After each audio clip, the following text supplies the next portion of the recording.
Jadi ya memang sebuah uji coba itu sangat penting dilakukan bagi sebuah timnas sebelum mereka turun ke turnamen sebenarnya. Maka itu kan Jepang juga nanti ada uji coba, walaupun Jepang kalau nggak salah lebih awal ya uji cobanya lawan Thailand. Nah, hal-hal seperti ini yang perlu diperhatikan juga memang oleh federasi, sehingga persiapan dari tim nasional Indonesia ini maksimal jelang nanti mereka bermain di turnamen. Dan kita tahu nanti kemungkinan akan bertambah juga pemain keturunan kan. Dan saya ulangi lagi bahwa dengan hadirnya banyak pemain keturunan bukan berarti menutup ruang atau menutup peluang bagi para pemain yang berasal dari liga domestik atau yang bermain di liga domestik. Enggak, sama sekali enggak, tapi mereka pun harus fight untuk tempat mereka. Jadi gak bisa karena ini pemain berasal dari klub besar atau ini pemain memang sebelumnya pernah bermain di luar negeri kemudian kembali ke Indonesia, nah dia harus masuk ke timnas, gak bisa seperti itu. Atau ini pemain sudah punya pengalaman luar biasa membela timnas Indonesia, gak bisa. Kalau gak bisa perform, ya lebih baik jangan dulu dipanggil ke timnas Indonesia, karena kan yang kita inginkan timnas Indonesia ini bermain secara rapi. Yang pertama, ya dong, mainnya rapi dulu nih, jangan gerasa gerusuk, ya kan. Yang kedua tentu ya prestasi. Memang di Piala Asia ya sulit kita menjadi juara, tapi ayolah paling nggak lolos dari fase grup.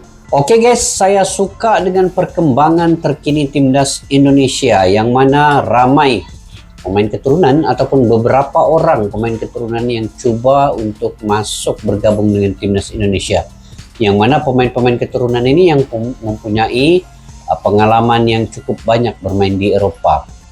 Contoh kita ambil Kevin Dix, siapa lagi itu guys? Emil Audiro, itu penjaga gawang. Kalaulah jadi untuk bergabung dengan Indonesia. Dan yang paling penting, coba untuk ambil pemain-pemain yang berposisi penyerang ya, gelandang penyerang. Itu yang penting. Contohnya ada pemain dikatakan Orat Manggun, itu, dan beberapa pemain lainnya mungkin ada 6-7 lah. Tapi yang pentingnya proses itu cepatlah, sebab Piala Dunia kualifikasi ini akan berlangsung 16 November ini, kemudian pergi ke Filipina dan kembali ke Indonesia untuk semua perlawanan kualifikasi Piala Dunia 2026. Jadi penting untuk pemain-pemain naturalisasi ataupun pemain keturunan ini cepat bergabung dengan timnas Indonesia. Jadi itulah mengapa STY itu membangun dari belakang dulu, boy. Dia ambil Sandi, dia ambil Sain Patinama, kan kuat dari sisi flank. Sehingga kita kuat, begitu kita kuat di sini baru dia bangun dari tengah ke depan. Mungkin itu yang saya lihat dari cara STY. Iya. Jadi paling tidak ini yang pendapat dari Bung Ropan ya. Kenapa naturalisasi yang akan diundang lagi? Itu justru kok belakang lagi? Belakang lagi. Terakhir kan Boy pernah dengar Nathan Cho terakhir. Nathan Cho dari Swansea. Ya. Main kiri dan bagus kalau kita lihat. Memang dia belum dapat jam bermain di Swansea. Dan ada lagi nanti yang OTW, Kevin Dix. Kalau ini benar dengan Kevin Dix, ini pemain grade A benar di Copenhagen. Ini Bakar Besi namanya belakang. Kalau sudah itu kan berarti Nyong Ambon ini. Bakar Besi Ambon. Bakar Besi. Iya. Jelas itu. Iya. Ketika melawan Galatasaray, dia tuh mampu meredam tuh Mauro Icardi, Hakim Ziyech, itu nggak berkutik. Dries Mertens nggak bisa bikin gol dan 2 sama. Ini anak bagus main dan tidak tergantikan main di jantung pertahanan. Dia bisa bek kanan dan dia dipasang oleh pelatih itu bermain di posisi bek tengah. Bagus boy. Nah ketika lawan Munchen mereka hampir menang, kalah 1-2 di kandang. Dan dia bermain sebelum diganti di menit 78. Ini Kevin Dix. Wah kalau dia ada di Indonesia, boy. Dia bermain di bek tengah. Kuat kita di bek tengah. Tangguh kita di bek tengah. Tanpa menafikan local player ya. Iya. Dan yang lebih hebat, dia mematikan Harry Kane. Tidak bisa mencetak gol sama sekali ketika main di Copenhagen, di Parken Stadium. Ini anak bagus. Ya. Dan apabila pemain-pemain keturunan ini didatangkan untuk membela timnas Indonesia, memang satu kekuatan yang cukup luar biasa ya. Lihat saja saat ini pun sudah kelihatan apabila seperti Jordi Amat,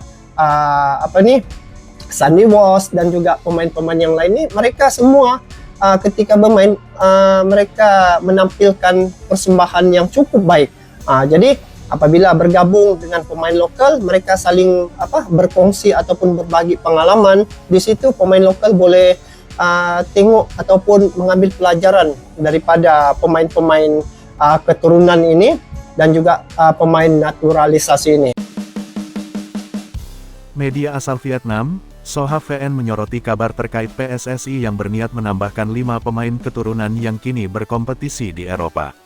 Sebab jika hal tersebut benar terjadi, Soha VN menilai Timnas Vietnam wajib waspada mengingat bakal berjumpa Timnas Indonesia di Piala Asia 2023 dan kualifikasi Piala Dunia 2026 zona Asia. Ya, PSSI memang dikabarkan belum menyerah merekrut pemain keturunan yang berkarir di Eropa. Setelah menaturalisasi Jordi Amat, Sandy Walsh, Sain Patinama, Rafael Struijk, hingga Ivar Jenner, kini PSSI sudah memiliki nama lain untuk masuk program naturalisasi. Hal itu dilakukan untuk memperkuat Timnas Indonesia secara instan. Shin Tae-yong tentu mau Timnas Indonesia segera siap mengingat ada 2 turnamen besar yang akan dihadapi Garuda, yakni kualifikasi Piala Dunia 2026 zona Asia dan Piala Asia 2023 pada Januari tahun 2024 mendatang. Sejauh ini, program naturalisasi PSSI yang berdasarkan permintaan Shin Tae-yong berjalan dengan baik. Sebab nama-nama yang dipilih pelatih Korea Selatan tersebut terbukti baik dan sudah banyak berkontribusi untuk Timnas Indonesia. Karena itulah PSSI akan melanjutkan program naturalisasi pemain. Menurut laporan dari Soha VN, setidaknya ada 5 pemain keturunan Indonesia yang saat ini tengah didekati PSSI dan kelima pemain itu tengah berkarir di Eropa. Kelima pemain yang dimaksud adalah Jay Izes, kiper Emil Audero, gelandang Nathan Chuaon, pemain tengah Tom Haye, dan gelandang Rian Flamingo. Kelima pemain keturunan tersebut gencar diisukan segera menjadi warga negara Indonesia, WNI, dan bergabung dengan skuad Garuda. Indonesia menaruh harapan besar agar timnas mereka bisa mengungguli lawan-lawannya, termasuk tim Vietnam, karena bakal menambah 5 bintang dari Eropa, bunyi pernyataan Soha VN di artikel mereka yang berjudul, Vietnam bakal kesulitan di 2 turnamen besar karena 5 bintang Eropa akan bermain untuk Indonesia, dikutip Senin tanggal 16 Oktober tahun 2023. Federasi Sepak Bola Indonesia berencana menambah 5 bintang naturalisasi asal Eropa untuk melengkapi timnas berlaga dalam waktu dekat, termasuk kualifikasi Piala Dunia 2026 dan final Piala Asia 2023, tambah pernyataan Soha VN. Perlu diketahui, Vietnam dan Timnas Indonesia memang satu grup di Piala Asia 2023. Sedangkan di kualifikasi Piala Dunia 2026, Timnas Indonesia berpotensi gabung grup F yang berisikan Vietnam, Filipina, dan Irak. Timnas Indonesia hanya perlu memenangkan lagi laga leg 2 melawan Brunei Darussalam pada Selasa tanggal 17 Oktober tahun 2023. Jika menang, maka Timnas Indonesia akan menghadap Vietnam lagi. Lalu terkait tambahan pemain keturunan lagi, sejauh ini Jay Izes dan Nathan Chuaon yang baru berbicara soal peluang menjadi pemain Timnas Indonesia. Sebab keduanya sudah berjumpa Ketua Umum Ketum PSSI, Erick Thohir. Media Vietnam, The Tau 247, bahagia Shin Tae-yong dan Timnas Indonesia tertimpa musibah jelang kualifikasi Piala Dunia 2026 zona Asia. Sekadar diketahui, The Tau 247 menyoroti musibah yang dialami Timnas Indonesia jelang mengarungi babak kedua kualifikasi Piala Dunia 2026 zona Asia. Musibah yang dimaksud adalah banyaknya pemain Timnas Indonesia yang mengalami cedera, setidaknya ada 5 pemain. Marcelino Ferdinand dan Ivar Jenner hampir pasti absen karena belum pulih setelah mengalami cedera sejak September tahun 2023. Selanjutnya ada Sandy Walsh, Elkan Bagot dan Egy Maulana Fikri yang juga mengalami cedera. Sandy Walsh mengabarkan kondisinya baik-baik saja setelah mengalami pendarahan di kakinya pada akhir pekan lalu. Kondisi di atas yang mendapat sorotan The Tau 247. Mereka menggarisbawahi banyaknya pemain Timnas Indonesia yang terancam absen saat menghadapi Irak dan Filipina pada 16 dan tanggal 21 November tahun 2023. Lawan Vietnam, Indonesia terancam kehilangan sederet pilarnya jelang mengarungi babak kedua kualifikasi Piala Dunia 2026 zona Asia, tulis The Tau 247 dalam judul artikel yang mereka buat. Banyak pemain kunci Timnas Indonesia yang terancam absen di putaran kedua kualifikasi Piala Dunia 2026 zona Asia karena cedera, lanjut The Tau 247. Jika nama-nama di atas benar absen, tentunya merugikan Timnas Indonesia. Hal itu karena Elkan Bagot, Sandy Walsh, Marcelino Ferdinand dan Ivar Jenner berstatus sebagai pemain andalan skuad asuhan Shin Tae-yong.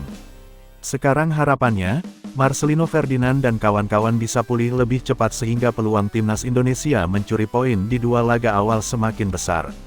Sekadar diketahui, di 2 laga awal kualifikasi Piala Dunia 2026 zona Asia, timnas Indonesia bermain tandang ke markas Irak dan Filipina.